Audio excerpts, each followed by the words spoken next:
All right, this is page 16 in your notes. We're going to talk about a couple special cases. So there are three possible answers for an equation with a variable. You can have one solution, and that's what we've been doing. X equals 6, x equals negative 2, x equals 0. Whenever we get an answer, that's one answer. We also have no solutions, and we also have one other thing that we call infinite solutions. So I'm going to show you, we know what one solution looks like. I'm going to show you what no solutions and infinite solutions look like. So if there is no possible number that could be an answer, it has no solution. So if you get an answer that's like negative 4 is equal to 2, that is not true. Or 0 equals 3. So if your variable goes away and you get some random number, then there is no solution. So let's do an example. First, I'm going to distribute. Negative 8x minus 4 equals negative 8x. Shh. Hey, I'm making a video. Be quiet for 10 seconds. So first I'm going to move the 8x.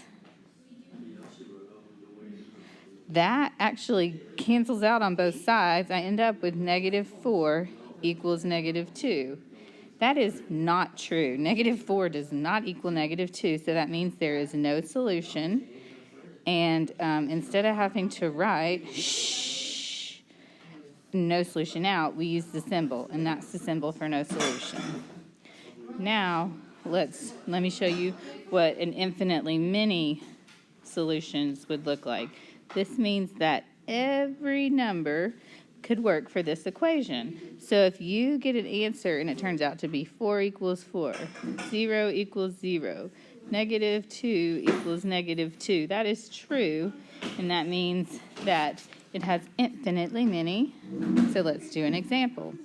I'm going to bring down this. I'm going to distribute 3 minus 9x minus 8. Combine negative 5 minus 9x equals negative 5 minus 9x. I'm going to move this 9 to the other side. Negative 9 plus 9 cancels out. I get negative 5. Katie, shh! Negative 5 equals negative 5.